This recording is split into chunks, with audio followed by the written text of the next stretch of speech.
बच्चों, आज कक्षा 12 विषय व्यापारिक संगठन और पाठ का नाम है देसी व्यापार तृतीय व्यापारिक प्रलेख। देसी व्यापार आपका पहला और दूसरा जो पार्ट है वो पहले मैंने करा दिया था।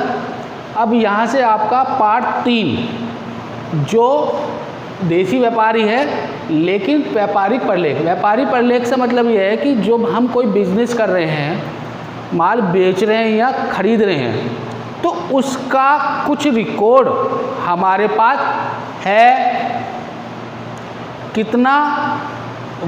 कितनी वस्तु कितनी मात्रा में, कितना उसका मूल्य है, हम किसको वो बेच रहे हैं, खरीद रहे हैं, तो उसका सारा ब्यौरा तैयार करना, उसका एक प्रलेख तैयार करना, ये आपका व्यापारिक प्रलेख में आता है। तो इसका जो प्रलेख है वो है आपका बीजक। यानी कि व्यापारी, विक्रेता या क्रेता जब अपना माल बेचता है या क्रेता खरीदता है, तो खरीदने के लिए क्रेता वस्तु को मांग करता है, विक्रेता उस वस्तु की मांग को पूर्ति करता है। तो जब क्रेता उस वस्तु को खरीदता है तो उसका मूल्य उसकी किस नाम से है, कितना उसमें मूल्य बढ़ाया गया है या घटाया गया है, कितनी उसमें छूट दी गई है, तो ये सारी बातें हमें एक प्रलेख के अंदर लिखनी होती हैं। तो जो प्रलेख के अंदर लिखनी होती है वह आपका बीजक होता है। अब बीजक क्या होता है, इसका अर्थ क्या है, वो मैं आपको समझाता हूँ। माल विक्रेता जब क्रेता को माल बेचता है, विक्रेता मतलब माल बेचने वाला, क्रेता मतलब माल खरीदने वाला। जब विक्रेता क्रेता को माल बेचता है तो वह उस माल के संबंध में एक विवरण पत्र तैयार करता है। जब माल बेच रहा है, क्रेता खरीद रहा है, तो उसका एक विवरण तैयार करता है कि उसकी मात्रा कितनी है, उसका मूल्य कितना है, हमने उस पर कोई छूट दी है या नहीं दी, तो छूट देने के बाद उसका मूल्य कितना हो गया, या छूट देने से पहले उसका मूल्य कितना हो गया। तो एक विवरण तैयार करता है जिसे बीजक कहते हैं। विक्रेता माल बेच रहा है, क्रेता माल खरीद रहा है, तो माल बेचने और खरीदने में जो विवरण तैयार किया गया है उसको बीजक कहते हैं।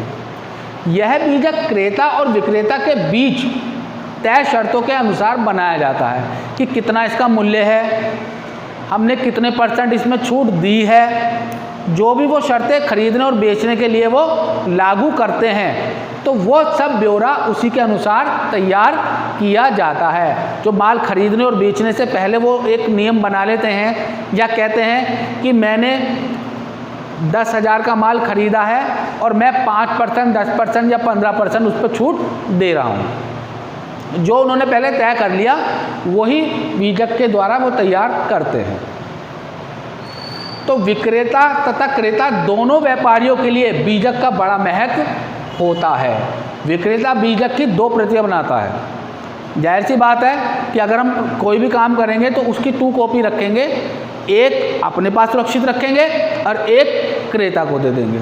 यानी कि जो माल खरीद रहा है उसको हम मूल प्रति भेजेंगे, क्योंकि माल वो खरीद रहा है तो उसका हक बनता है, तो मूल प्रति जो है वो उसको दे देंगे। जब हम उसको बीजक तैयार करते हैं तो उसके नीचे एक कार्बन पेपर लगा देते हैं ताकि जो प्रति ऊपर है वही प्रति नीचे आ जाए। तो मूल कॉपी जो है वो क्रेता को मिल जाएगी और जो नीचे वाली कॉपी है उसको हम अपने पास भविष्य में संदर्भ के लिए सुरक्षित रखेंगे कि भविष्य में हमें ये अंदाज़ा लग जाता है कि कितने रुपए का पहले हमने माल भेजा था, कि उस माल का मूल्य कितना था, कितनी हमने उसको छूट दी गई थी। तो ये सारी बातें जो हैं हमने उस बीजक में लिखी हुई हैं, क्योंकि एक प्रति हमारे पास है और एक प्रति उनके पास है।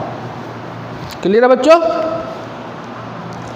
तो ये सब चीज़ें जो हैं बीजक के अंदर लिखी जाएंगी और उसकी प्रति अपने पास वो भविष्य में संदर्भ में रख लेता है। तो ये आपका था बीजक। तो बीजक क्या है? माल विक्रेता जब क्रेता को माल बेचता है तो उस माल के संबंध में एक विवरण तैयार करता है जिसको बीजक कहते हैं। विक्रेता उसकी 2 प्रतियां बनाता है, एक प्रति अपने पास सुरक्षित रखता है और एक प्रति क्रेता को देता है। क्रेता को जो प्रति देता है वो मूल प्रति होती है और जो उसकी कार्बन कॉपी होती है, जो उसकी दूसरी कॉपी होती है, उसको अपने पास भविष्य के लिए संदर्भ रख लेता है। बीजक के लाभ। अब बीजक के लाभ क्या होते हैं? अगर हम बीजक बना रहे हैं तो उसके बनाने का हमारे लिए क्या लाभ है, क्यों बनाया जाता है? वह प्राप्त माल का बीजक के लिए लिखे हुए ब्यौरे से मिलान करता है। यानी कि जो हमने ब्यौरा बनाया है उस बीजक से हम ये तय कर लेते हैं कि हमने कितना माल भेजा है। तो वो एक मिलान करने की एक संतुष्टि हमें मिल जाती है कि जो हमने माल भेजा है वो बिल्कुल ठीक है, क्योंकि हमारे पास वो सुरक्षित है। उसे प्रत्येक वस्तु का अलग अलग मूल्य ज्ञात हो जाता है, क्योंकि जो भी वो माल मंगा रहा है तो वो अलग अलग कैटेगरी का मंगा रहा है। तो इस ब्यौरे से हमें यह पता चल जाता है कि किस वस्तु का मूल्य कितना है, किस वस्तु का मूल्य बढ़ा हुआ है, किस वस्तु का मूल्य घटा हुआ है। तो ये सारी जानकारी हमें उस बीजक के माध्यम से मिल जाती है। उसे चुकाई जाने वाली रकम तथा व्यापारिक छूट आदि का भी ज्ञान हो जाता है।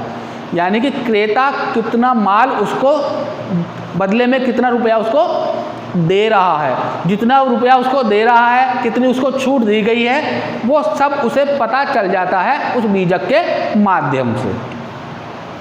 क्रेता बीजक से अपनी क्रय बही में लिख लेता है। तो क्रेता अपने पास जो माल उसने मंगाया है उससे विक्रेता से प्राप्त किया है तो वो उसके अपने पास सुरक्षित रख लेता है। क्लियर है बच्चों? तो आज मैंने आपको बीजक का अर्थ, बीजक से लाभ, इसके बारे में आपको बताया है। ठीक है, कल आपको नेक्स्ट कराया जाएगा।